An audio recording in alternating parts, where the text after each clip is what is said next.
이사야 시즌2의 15번째 시간입니다. 이번 시즌의 마지막 설교 제목은 참된 믿음입니다. 엉터리 믿음이 있으니까 참된 믿음이라는 말을 하겠죠.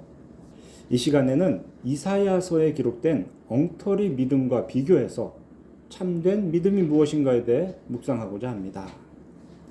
오늘이 이사야 시즌2의 마지막이니까 먼저 이 뒷부분의 흐름에 대해서 정리를 좀 하고 이 본문을 좀 보겠습니다. 지난주에 설교했던 60장 1절 이후로 63장 6절까지는 모두 메시아가 처음 오실 때, 달리 말하면 초림 때 일어날 일들에 대한 기록이라 했습니다.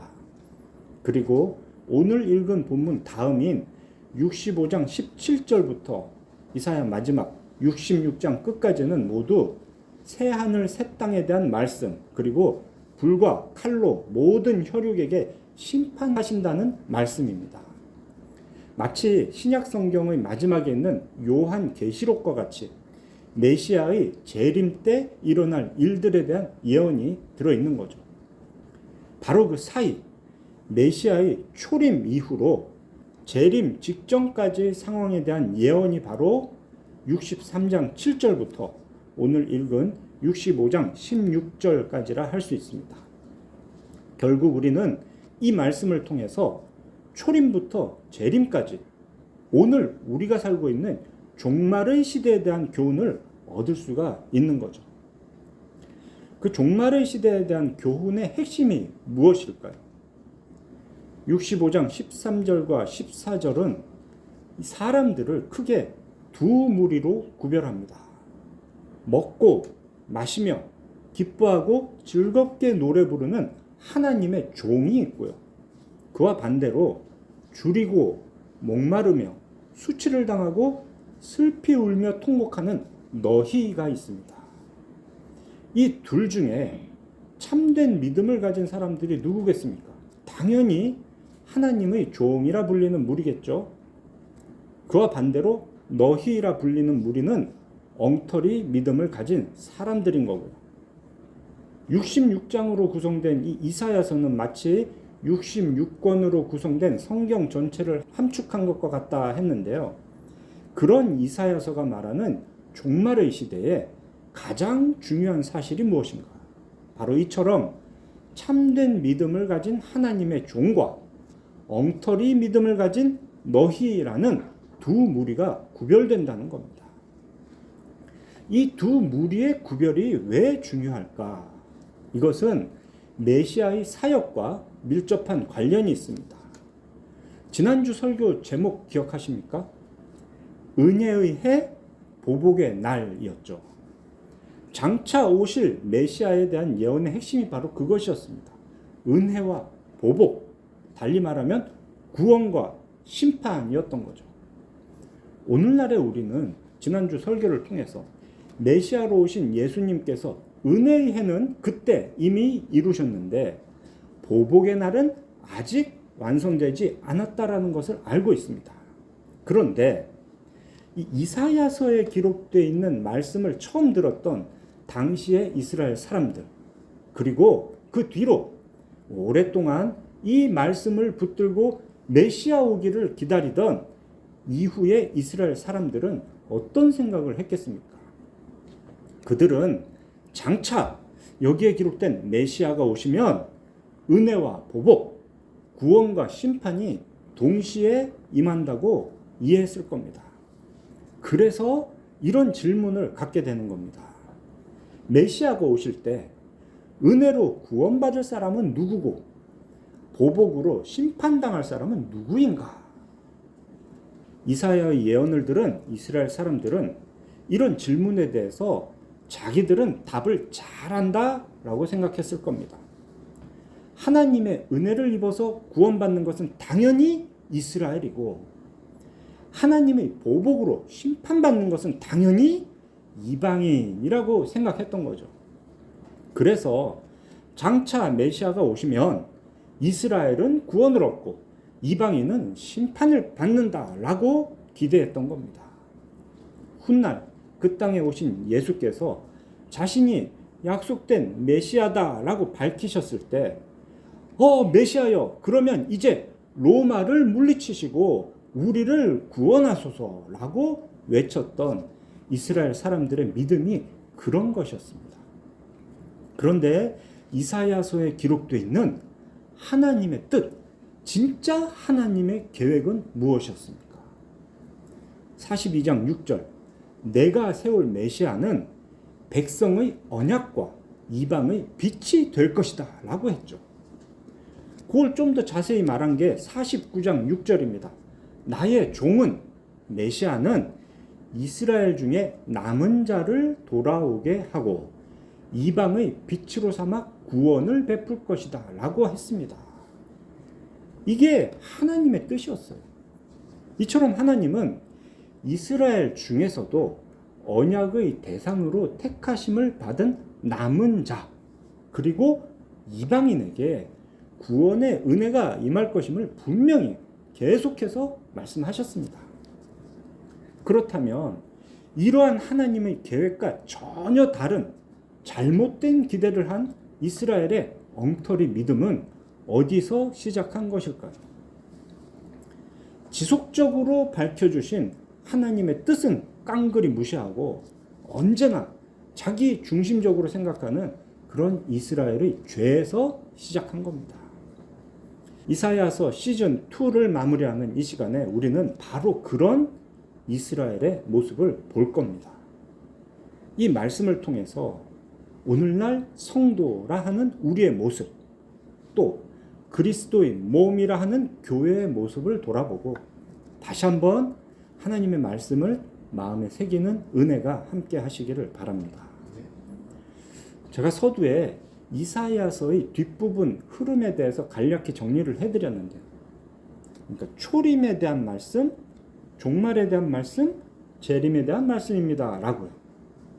그런 큰 흐름을 고려한다 해도 이해하기 어려운 부분이 바로 그 중간 종말의 시대, 63장 7절 이후로 65장 16절까지의 내용입니다. 이 본문을 보면 일단 말하는 주체가 둘로 구별이 됩니다.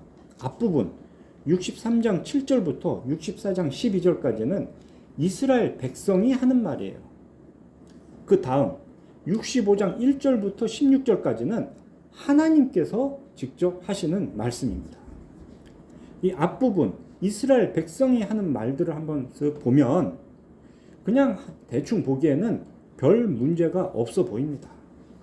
우리 한글 성경의 소제목도 그래요. 굉장히 긍정적입니다. 한번 보시겠어요? 한 장 넘겨서 63장 7절 앞에는 이스라엘에게 베푸신 은총이라고 되어 있죠.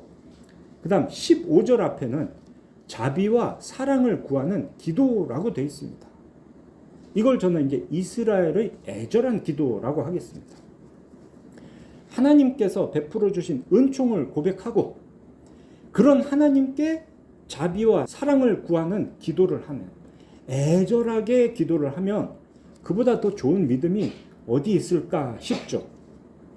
그런데 바로 이어지는 65장 1절 앞에 있는 소제목은 어떻습니까? 하나님께서 패역한 백성을 벌하시다. 앞에서 이스라엘이 그처럼 하나님의 역사를 찬양하고 간절히 자비와 사랑을 구하는 기도를 드렸다면 바로 이어지는 하나님의 말씀에서는 이런 식으로 나와야 되지 않을까요? 그래, 내가 너희에게 자비와 사랑을 베풀어 주겠다. 이런 식의 응답이 나와야 정상 아니겠습니까? 그런데 65장 1절에서 7절의 내용은 그런 기대와 완전 반대예요. 한번 그 내용을 봅시다. 1절부터 보는데요. 좀 길고 어렵죠. 한 문장씩 끊어서 보면 나는 나를 구하지 아니하던 자에게 물음을 받았다 하는데요. 이 번역이 좀 이상하죠. 이런 뜻입니다. 나는 나에게 요청하지 않은 사람의 요청을 들어주었다 라는 거예요. 그 뒤의 내용들하고 같은 이야기입니다. 나를 찾지 않던 자에게 찾아냄이 되었다. 내 이름을 부르지 않던 나라에 내가 여기 있노라 하였다. 요거하고 같은 결이 나에게 구하지 않은, 요청하지 않은 자의 요청을 내가 들어줬다라는 겁니다. 자, 그런 문장이 세 개가 이어지죠. 하나님을 구하지 않고, 하나님을 찾지 않고, 하나님의 이름을 부르지 않던 사람, 그런 나라가 뭐겠습니까? 이스라엘이 아니고 이방인, 이방 나라를 말하는 거죠. 앞에 나온 이스라엘의 그 애절한 기도를 보면 그들은 계속해서 하나님을 찾고 구하고 이름을 불렀습니다. 그런데 하나님께서 그들의 그 기도가 얼마나 듣기 싫었으면 그런 기도를 한 이스라엘에게는 응답을 안 해주시고 오히려 이방인에게, 구하지도 않고 찾지도 않고 이름을 부르지도 않았던 이방인에게 하나님이 스스로 찾아가시겠다, 응답하시겠다라고 하십니까? 2절은 분명합니다. 내가 종일 손을 펴서 자기 생각을 따라 옳지 않은 길을 걸어가는 패역한 백성들을 불렀나니. 패역한 백성들을 불렀답니다. 이게 바로 앞에서 기도한 이스라엘 백성들을 부르는 말입니다. 이러한 하나님의 뜻에 대해서는 사도 바울이 로마서 10장에서 분명하게 보여줍니다. 로마서 10장 20절과 21절이 바로 이사야 65장 1절과 2절을 인용한 거예요. 바울은 이렇게 말합니다.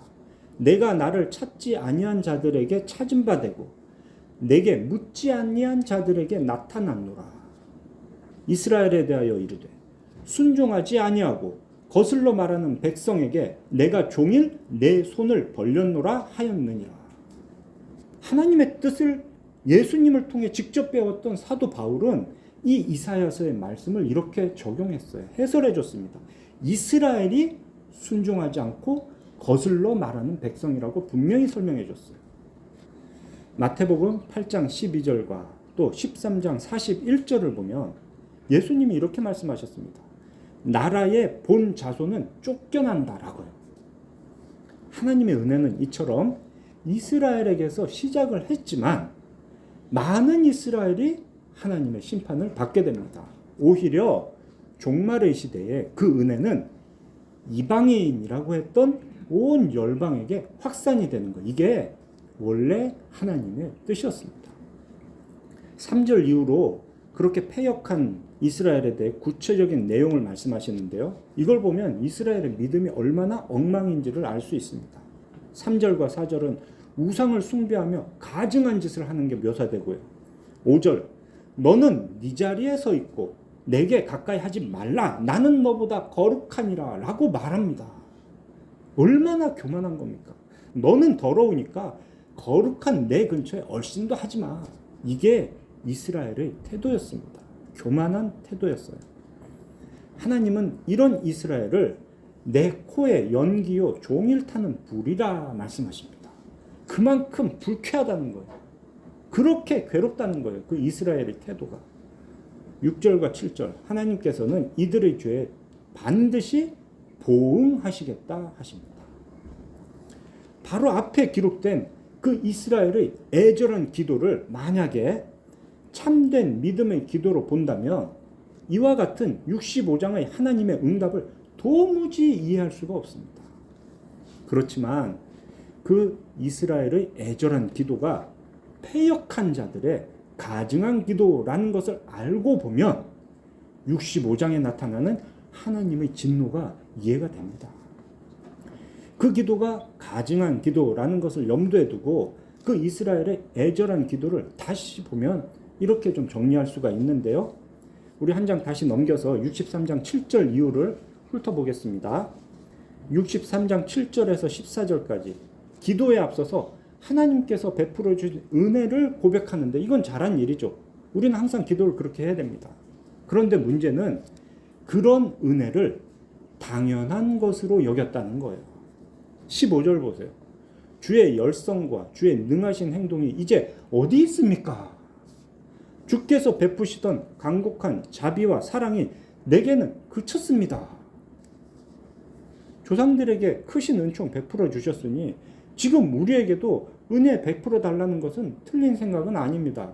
많은 시편의 기자들도 그렇게 기도합니다. 그런데 은총이 끊어졌다라고 여겨진다면 그들이 먼저 했어야 될 것은 자신들의 죄를 돌아보는 겁니다. 죄를 깨달으라고 하나님께서 잠시 고통을 주시고 그들이 회개하기를 기다리시는데, 자비와 사랑을 안 준다고, 고통만 주신다고 하나님을 원망하는 것은 옳지 못한 일인 거죠. 물론 그 다음 5절과 6절 보면 자신들의 죄를 깨달았다라고 할 수도 있습니다. 이렇게 말하죠. 우리가 범죄함으로 주께서 진노하셨사오며 이 현상이 이미 오래되었사오니 우리가 어찌 구원을 얻을 수 있으리까? 무릇 우리는 다 부정한 자 같아서 우리의 의는 다 더러운 옷 같으며 우리는 다 잎사귀같이 시들므로 우리의 죄악이 바람같이 우리를 몰아가나이다. 분명 자기들이 죄인이라는 걸 고백해요. 죄를 자각합니다. 그런데 그렇게 죄를 자각한다고 해서 회개했다라고는 할 수 없는 거예요. 회개는 그 죄에서 떠나 하나님께로 돌아오는 겁니다. 행동의 변화가 이어져야 합니다.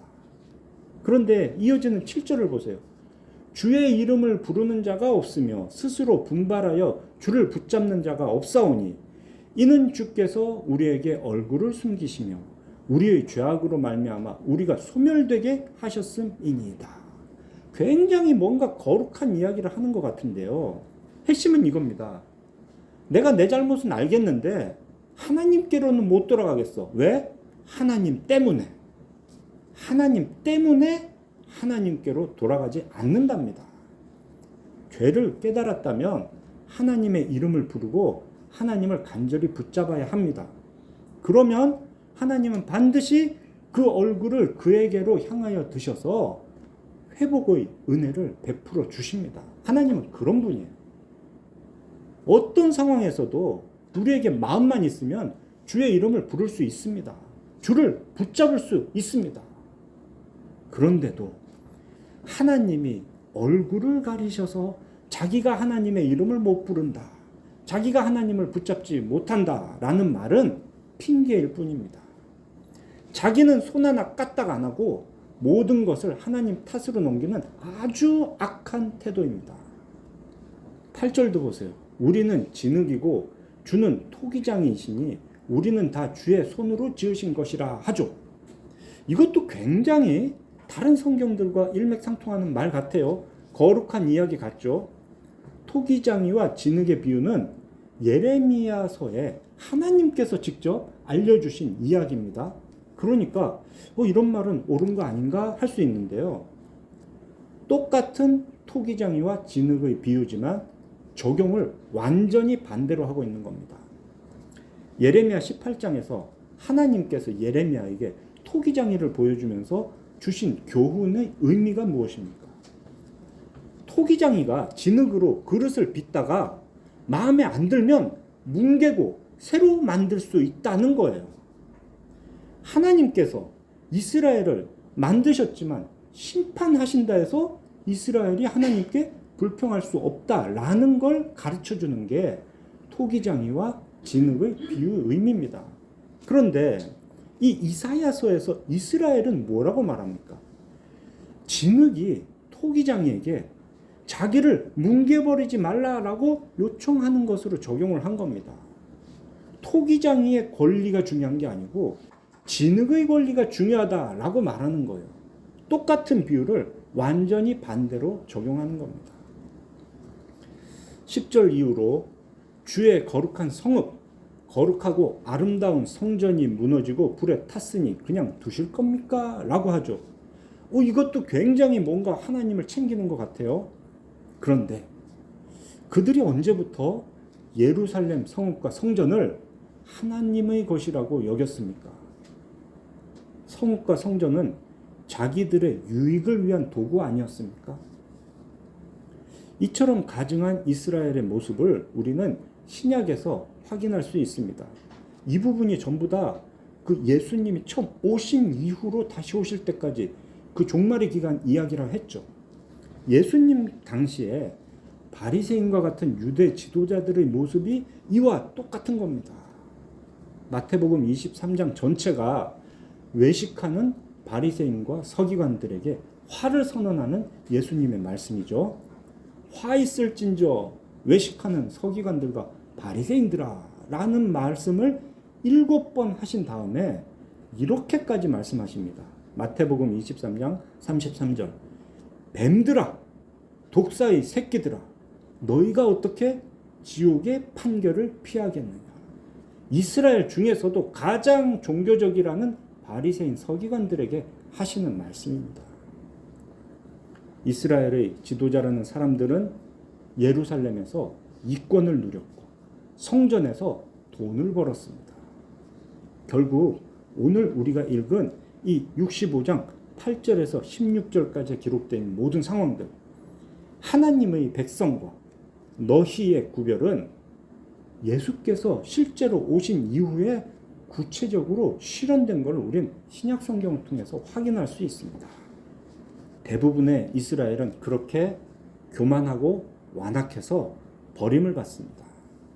오직 예수를 그리스도로 믿어 영접한 소수의 사람들만 구원을 받습니다. 그와 동시에 그런 구원의 은혜는 이방인에게로 퍼져갑니다. 이스라엘에게는 하나님의 불붙는 진노가 내려졌고요. 주후 70년 예루살렘의 멸망이 결정적인 사건인 거죠. 믿는 척하는 엉터리 믿음과 참된 믿음의 구별, 이것은 성경이 일관되게 말씀하시는 겁니다. 우리가 작년 말에 함께 보았던 느헤미야의 마지막도 그랬습니다. 한번 그 느헤미야 전체를 되짚어 봅시다. 바벨론 포로에서 돌아온 이스라엘 사람들이 한 손에는 무기를 들고 대적들의 방해를 물리치며 52일 만에 예루살렘 성벽을 재건했다는 내용이 느헤미야의 핵심이죠.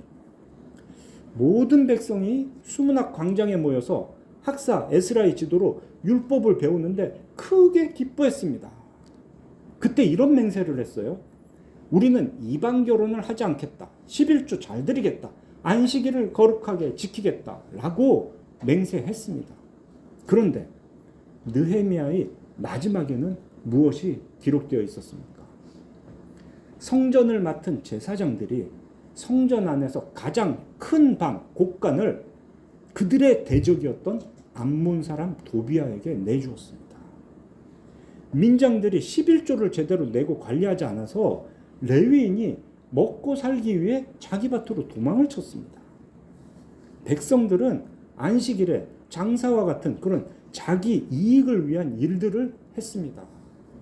대제사장의 손자가 호론 사람 산발랏, 이 사람도 이스라엘의 대적이죠. 그런 산발랏의 사위가 될 정도로 이방인과의 통혼이 일반화됐습니다. 이처럼 지도자부터 백성까지 모두가 하나님의 말씀을 어겼습니다. 자기들이 하나님 앞에서 했던 믿음의 고백을 다 깨뜨렸습니다. 그게 이스라엘의 실체였습니다.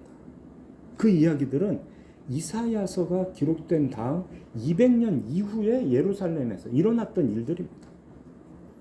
이처럼 신앙에 있어서 외식하는 사람, 자기 죄로 인해 어려움을 당하는데 하나님께 그 책임을 전가하는 사람을 하나님은 가증하게 여기십니다.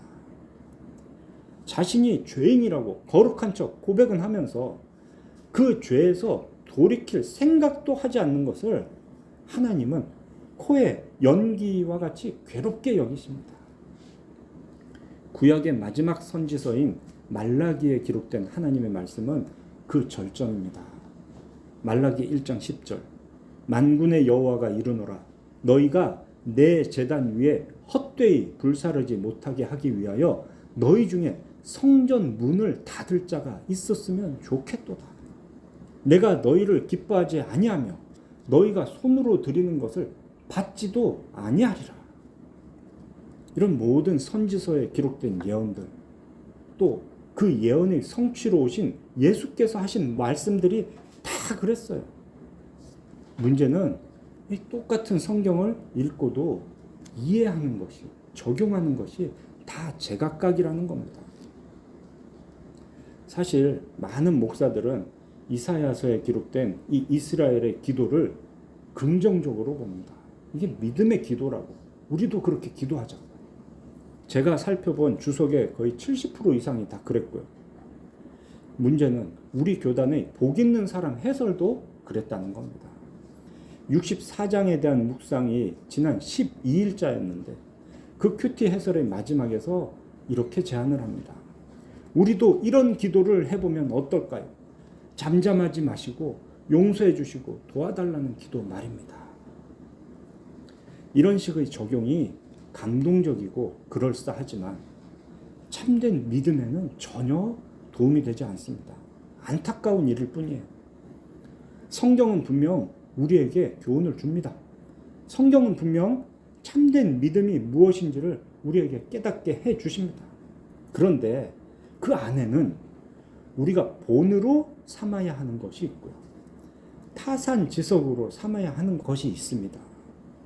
무엇이 옳고 무엇이 그른지를 구별하지 못하고 그냥 성경을 읽으면 옳지 못한 일을 따라하는 그런 잘못을 범할 수 있습니다. 이사야서에서 말하는 이스라엘의 모습은 부정적인 사례이고요. 이와 반대로 하는 것이 참된 믿음입니다. 느헤미야에 나타났던 이스라엘의 마지막 모습도 그랬고요. 미가서와 말라기서에서 보여주는 이스라엘의 모습도 그랬습니다. 우리는 이처럼 자기 중심적으로 선민의식에 빠져서 자기만 옳고 남은 틀렸다. 자기는 깨끗한데 남들은 더럽다라고 여기면서 절대로 변하지 않는 교만하고 완악한 이스라엘의 모습을 분명히 볼 수 있어야 합니다. 그리고 하나님께서는 그런 모습을 얼마나 싫어하시는지 깨달아야 합니다. 하나님을 불쾌하게 하는 연기 같은 존재가 되어서는 안 됩니다. 아무 잘못도 없이 고난을 당했던 욥이 있는데요. 욥은 이들과 달랐습니다. 아내가 차라리 하나님을 욕하고 죽으라 했는데 욥은 하나님께 화를 받을 수 있다면서 입술로 범죄하지 않았습니다. 끝까지. 사랑하는 우리 필그림교회 성도 여러분, 이스라엘의 가증한 기도와 그에 대한 하나님의 응답은 바로 오늘 종말의 시대를 사는 우리에게 주시는 하나님의 말씀입니다. 우리는 분명 전적으로 타락한 죄인입니다.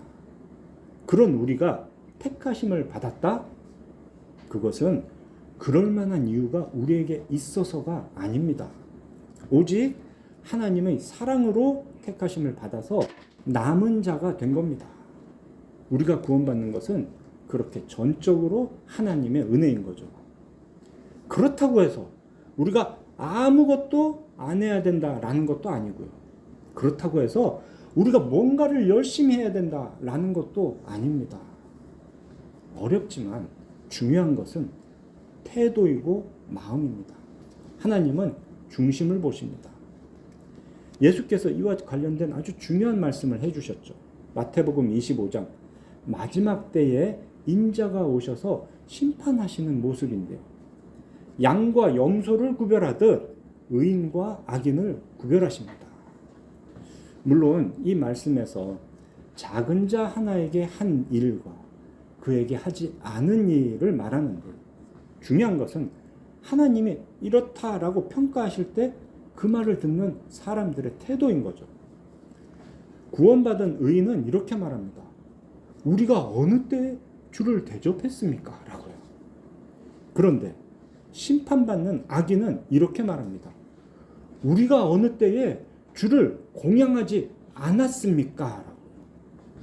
제가 뭘 한 게 있다고 이렇게 구원해 주십니까? 하는 마음하고 내가 뭘 안 했다고 이렇게 지옥에 보냅니까? 하는 마음. 그 중심은 완전 다른 것입니다. 그게 믿음이에요. 이사야서를 마무리하면서 참된 믿음이 무엇인지를 깊이 생각해 봅시다. 자신은 거룩한 척하면서 자신의 잘못에 대해서는 남의 탓을 하는 사람은 하나님의 코에 연기와 같은 존재일 뿐입니다. 택하심을 받은 남은 자라면 오래 참으시는 하나님의 마음을 알고 그저 겸손하게 자신을 돌아봅니다. 죄를 지어도 즉시 회개합니다. 참된 마음으로 하나님을 구하고 찾습니다. 말씀에 따라서 어려움을 당한 자를 돕고 자신에게 맡겨진 일을 정직하고 성실하게 수행합니다. 오직 겸손한 마음으로 말씀에 순종하고 기도함으로 죄에 회개하는 선을 행하는 그런 거룩한 백성이 되시기를 삼위일체 하나님의 이름으로 축원합니다.